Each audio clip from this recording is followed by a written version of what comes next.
Hello, welcome back to the Hayden Show. We're continuing the Marvel exploration throughout all of the little live action shows that they've done. And can you guess what we're doing now? We're going to the Netflix universe. Yeah! I wonder which one of the Netflix shows we're doing. I can't see what it could be. Can you see? I can't see even if I took this off. I wonder what it could be. Could be Daredevil. Nah, it's Iron Fist. No. Well, I mean, it could be. Just poke some holes into this. Yeah, no, it's Iron Fist. No, we're doing the Daredevil Netflix show episode, and Oh, what's the episode called? oh, Is it on my list? Scroll up. I'll scroll up on your list because Into the Ring. Into the Ring, yeah. And then scroll back there and see the scores. Yeah, Into the Ring, the pilot episode, and it's definitely a good way to start a series. Honestly, this is like my favourite Netflix show. How can it be? You haven't seen it. You can't see anymore. Wait, where is it on my... Don't know. My favourite Marvel Netflix show, not my favourite Netflix show. Yeah. I mean, I think Stranger Things is above that. Mm-hmm. Because, 80s. But no, it's like... It probably is my favourite Marvel live action show in general. It's like the one that fully drew me heavily into the universe. It's very dark. Very that's why I love about it. I mean, instant 18 plus on top of the screen. That's just like instant. Yes, I'm in. And from the get go, instant straight into his origin of how he got obviously blinded. This is really fucking warm on my face.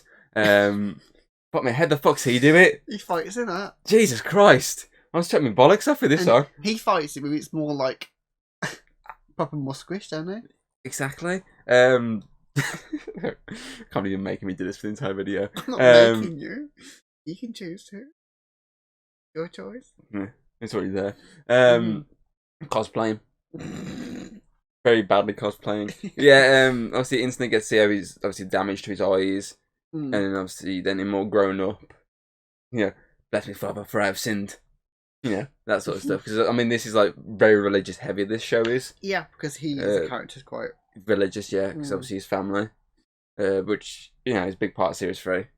But yeah, obviously then it introduces everyone around him, the villains of the show. Obviously not just this first series, but the second series, and even the other Netflix shows. Yeah. So obviously some of the characters are gonna have influences on the other shows. Like Madame Gao. Yeah, obviously she's Iron Fist. And Defenders, of course. But yeah, obviously showing all these, and obviously then the little hinting at the main villain of this show. I don't really see. No, you just hear his voice. You just get basically his like right hand man, which is like obviously he's a big part of this first series. Basically, it's to hype him up a bit. Like he's this mysterious big bad guy. We don't Kind really of know. like what Hawkeye did. Yeah. It built him up for about like I kept mentioning the big guy, stuff like that. These sort of quotes, and then out of nowhere it's like, oh yeah, it is Kingpin. And you're like, oh shit. Whereas this obviously doesn't mention Kingpin, just keeps saying, oh, the boss. Yeah. Oh, is he behind you and stuff like that? But no, we just get basically the side villains, and obviously Madame Gao, because she's I wouldn't really call her a side villain because she's like because she's like one of the 5 members of the Hand. Exactly. Whereas all these other ones are basically just expendable villains that most of them go out within this series or next series. So yeah, it's obviously interesting to see. Obviously, basically this first episode builds everything up. Right, it builds it up right. It makes you hooked. You want to know who is the main big villain. You want to see how they portray Fisk, because we don't know it's him. Obviously, it was kind of known it was going to be him. But you want to see how they do it. You want to see how it all comes together, and you want to know all the mystery that's going throughout the entire series. So it hooks you really well. Yeah, because I mean, pretty early you get both obviously young Matt, you get lawyer Matt, and you also get vigilante Matt, because very quickly into the episode you get to see him kick the shit out of some guards, basically trying to basically ship women to places. Yeah, they were human trafficking. Basically. And then you get him to kick the shit out of all of them. And obviously then quickly into obviously the intro, which I mean the intro for this series is like my favourite of the Netflix Marvel ones. It's like the blood just dripping to form like Hell's Kitchen in New York, and obviously the face of Daredevil, and the title is just like, and the music on the top of it is just so fucking perfect. I mean, the music throughout the episode is so really well done. It's very noir. Yeah, I mean the camera work is really gritty to get that dark side of Marvel. Yeah, because it's the first time we see proper like gory, dark MCU, really. Well, because at the time it wasn't explicitly MCU, but it was like. I mean, there's many hints. I mean, the whole reason they're buying this like new building is because the Battle of New York. Yeah, they call the incident. Yeah, that's what you're calling it now. Yeah, they hint at it, but never actually. Because that's the thing. Say it's MCU. That had an impact on this because the villains are able to do what they're doing because of what happened with the destruction. Because they're able to basically do dodgy dealings with buildings because buildings were destroyed by the incident. Yeah, totally not the Avengers. Totally not the Chitauri invasion of Earth. But it's the first time we see that like universe become proper dark, and I think a big thing the Netflix shows is a lot of them are quite dark. This one specifically. I'd say this is probably the more grittier one. Yeah, Punisher is probably the most dark. Oh, Punisher probably the most. I'd say brutal. More than dark. I'd say brutal. Yeah, this is the most dark. This is most dark. Jessica Jones is the most sexy. There's different aspects. A lot of them are the different. I would say every single one has the dark aspect. Yeah, but they all have their own other thing that's going. But this is just heavily dark. This is the first one. It needs to sell the universe just because I mean. Instantly, they're already planning, obviously, Jessica Jones, Iron Fist, Luke Cage, and the build to Defenders. That was all planned straight away, so this had to go well for it to do that, and obviously it did. It went really well, to the extent that this got a second series. Jessica Jones then happened. That got a second series. Luke Cage happened. Iron Fist happened. Defenders happened. Daredevil got a third series. Punisher got the spin-off. Got a second series. Obviously now it's all done and dusted because now it's all being folded into Marvel properly. But I mean, this had to land right or else it wouldn't have worked.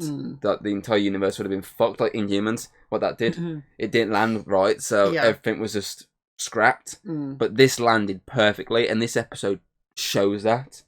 It shows that it can work dark because we've had dark Marvel things before, Punisher. Ghost Rider, the first Daredevil was darkish, but not dark. It was more stupid. But obviously they've had these sort of darker takes. Man-Thing, I think, was another one. But they've never landed properly. They've never worked. And then obviously they did the actual MCU where it was darkish, but not fully dark. It was more lighter, and they landed. But so this is like the first sort of major time where the dark, gritty side has landed universally. Oh yeah, definitely. It's good to. It's fun to like have that side. I think to the Marvel universe being dark, gritty side. They've done it well. Like without Daredevil, we wouldn't have got the other Defender shows, and which means I wouldn't have got Jessica Jones, and we'll get onto that next time. But it helps set up that Defenders universe, really. The saga. I think it's fun. It's very action packed. Probably like. The fucking choreography on the fighting is so well done. Amazing. I love the fact a lot of it's from his point of view in terms of his hearing. Yeah, like you hear obviously the dripping and everything. I'm taking this off. It's fucking that's hot. You can see kind of. Fuck me, that's hot. You know how difficult it was to try and drink in one my eyes covered. Jesus Christ. Oh, that's better. Oh. No, that's too bright, I need the dark back.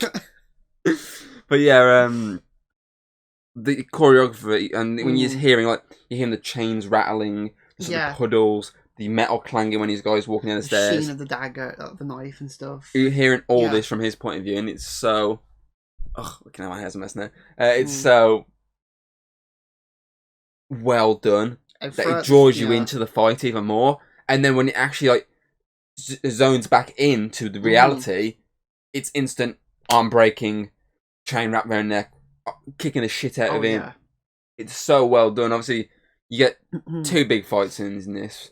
Yeah, you get the first one, obviously at the dock, and then you get the one when he's protecting Karen at the end at her apartment. I think they both have their charms. I think the first one's cool because it's like the first one. It's you're like whoa, and obviously you get to see it. We're not in the red Daredevil suit. It's in the classic black suit before he gets the red suit because they've got to build up to that. They can't just give him the suit. And in the second one, I like the setting of it. Obviously, there's sort of this darkish alleyway, rain coming down. It was really well filmed, and the choreography is spot on. And I like the fact as well, this is not a powered hero. Yeah. He has some non-human like abilities with his hearing in there. His senses are heightened. But there's nothing in him that makes him basically it's like Captain America. But obviously Cap's got super soul serum inside him, so he has that enhancement. Iron Man has a suit. Daredevil doesn't. He's just a straight up human. He's basically like Black Widow, just blind. See, that's the cool thing. It's like it's down to earth. It's definitely like the Hawkeye series in a sense. It's more street level, down to earth. Whereas if you look at heroes. Whereas if you look at the ones going forward, they've all got some sort of abilities. That's Jessica true. Obviously has her strength. Luke has his strength and invulnerable skin, and then Iron Fist has his chi. The Iron Fist. His chi. I love that in Defenders when he's like, "I got chi." Okay, but obviously this one and Punisher are the Batman level. The one who can literally be easily killed. They're just people, but they're good fighters. Yeah, that's their thing. So that's the pretty cool thing with this. I mean, I've seen all three series, and the show, though a lot of people didn't like series 2 as much, I've enjoyed each series equally. But it's difficult to say which one's my favourite series. Either this one or the last one. The last one built up perfectly to everything. Obviously, even had Bullseye in it as the villain. Obviously, Kingpin was back as the big bad guy, and it just built up to a nice ending. So obviously, they had to come up with some sort of great ending, because of obviously not having the rights to it. Whereas all the other fucking shows left on cliffhangers, this didn't, which is what I like. I only left on one cliffhanger. In the end, it was just one cliffhanger, which you can sort of let slide. Yeah. Someone else could deal with that in someone else's problem. That is. But yeah, this is. I think Punisher actually anyone without a proper cliffhanger. Yeah, I mean, Jessica Jones didn't really have a cliffhanger. It was more of it was leading up to we could do something else. I think the thing is that those two shows were cancelled at the same time. They were the last two shows. Yeah. So they knew as going into that series that that was it. Whereas these ones didn't really. They were heading to it we might have another series, but no. But yeah, for a first episode to set up basically, essentially, in my top 10 easily favourite shows, probably my top 5 favourite shows of all time. It does a really good job at selling its concept, and it kind of makes me want to sit down and rewatch the whole series again, because I just love the character of Daredevil, and Charlie Cox plays him so great that I'm so happy that they chose him to come back for obviously No Way Home and Echo and the Daredevil's reboot on Disney Plus. Can't wait for. I literally can't wait for him to come back again, because he's such a good Daredevil. He's great Daredevil, and when you eventually get to Vincent D'Onofrio's Wilson Fisk, he's a great Kingpin. I'm just hoping they bring back the side characters as well. So Foggy, because Anson, what's his name? Hanson something, I think it is. I just remember him as the big kid from Mighty Ducks. He was in the original Mighty Ducks movie, and he was also in the Disney Plus series recently as a little extended cameo. I remember him from that. Obviously him and obviously Karen. I want them two back because they work so really well as a trio. Oh yeah, they're a good trio. Their chemistry is really well. I mean, Foggy and Matt's chemistry in this is so good. Obviously the joke in between them, when they're trying to buy the building and the woman's trying to shake his hand, and he's obviously not responding because he can't see. Yeah. And Fuck, it's like, oh, it's it's really like a curtsy. cute curtsy. It was quite cute. And like the stuff like that, there's just this little banter, and I do like that evolution going forward. Obviously, it's back and forth, friendship on and off sort of situation. It does really well. And obviously, then Karen instantly is built up as this sort of possible love interest for Matt. But the fact that he's able to hear her heartbeat and tell she's not lying, like that stuff like that is really well done in this, and it definitely makes me want to sit back and rewatch the entire Daredevil series. Yeah. I mean, I binge watched Defenders not long ago, and that made me think, I kind of really want to rewatch Daredevil. I mean, I've got a DVD of it, because this was one of the rare ones that Netflix released on DVD. This and the first series of Jessica Jones both got a DVD release. I think Daredevil Series 2 did as well. Obviously, this was like, these were the rare ones that got DVD releases, because it was like pre-Netflix being massive. So there was like the odd few here and there early on that would get a DVD release, and this was one of them. I've got it on my shelf somewhere. Both of them, yeah. But yeah, it definitely makes me want to sit back and rewatch it again. Yeah, definitely. It's one of those ones where, like, you could probably watch it again and again, and it wouldn't take away from the rewatch. It's got good rewatchability, because you like seeing the fights. And the dynamic of the characters are all good. Like, so the three main trio, they got on so well. They got a really good chemistry, and it's fun to see their evolution. Like, because at the first episode, they don't know he's the vigilante, the guy gonna become Daredevil. They don't know about that yet. And it's fun when later on when they find out, and you see how they react to it, because they don't really support it. Yeah, and it's fun to see how it all. It's also interesting to see like the different types of villains in this series, because you got the idiot old guy, you got the obviously silent, mysterious Japanese guy. Yeah. Obviously Madame Go, who at this point doesn't reveal that she speaks English. Oh yeah. She fully speaks obviously Mandarin, and it's like, okay, who is this character? Yeah. It's like, especially the fact she's really quite obviously frail. Very you and think she's a fucking badass. She's probably one of the most like the strongest of all the villains. She's probably the strongest. And then obviously you've got the two big bulky Russians. Yeah. Power Ranger and Blind Werewolf. And obviously then the mysterious guy that this guy with glasses is constantly talking about. Yeah. So yeah, it's interesting to see these different types of villains, not just like the same generic villain. They've all got the different personalities. Yeah. And then obviously then the ending sets up the story going forward. Obviously you see that the drug workshop with the blind people, which is obviously a big part of the plot. That's a big part of the Iron Fist, isn't it? Sort of, yeah. Obviously, you then see the kid get kidnapped, which is a big part of the next episode, if I remember correctly. Yes. You just get to see all these other things, obviously, put into place for the series going forward. And it obviously ended perfectly to set up the rest going onwards. And obviously, we still haven't even got all the characters yet. Obviously, Fist's still to come. Claire's still to come, who's basically your fucking Stanley, Phil Coulson, Samuel L. Jackson type character. Claire is basically in every single like Defenders. She's basically the Phil Coulson of the early MCU, popping up in all the main ones, near enough. Yeah, who end up basically being Luke Cage's girlfriend. Yeah. Oh, anything else you want to add? I'm trying to think. I think that probably sums up quite a lot. It's a good start, and it makes you want to see more. And it doesn't fully say what happened to his dad. That's true. It's that's left to you thinking, okay, what's going on? And that's something you learn as it goes along, which then connects the character, the villain, and your hero even more. It adds the mystery good. Yeah, like it doesn't reveal everything. The main villain's a mystery. I think his origin story. You don't know how he became this ninja guy. We don't really know a lot about that until we get on to write the story. So it sets up a lot of good stuff, and it makes you want to know more. Yeah. Yeah. That's probably the best way to explain it. Everything there? Yeah, I'll say. And give you a rating then? Rating then? I mean, I might as well have my phone back now. Yeah, your phone. You can see I might as well actually look at it, because I can actually see the rating system and not just pure darkness. Yeah. Now I say, I like it. But it's not my favourite of the Oh no, it's not your favourite of the Netflix ones. We all know my favourite is. Yes, we all know that. But it's definitely second best. It's got to be a little bit high, I'd say. So I would put it as. Well, let's just go in so far, because then you can judge where you're giving it.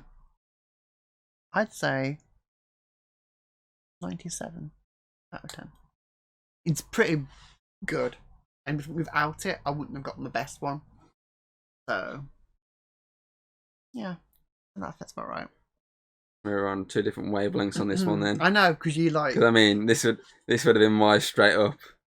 I mean, I think out of everything done, this probably would have been my straight up second ever 10, like fully maxed out score line.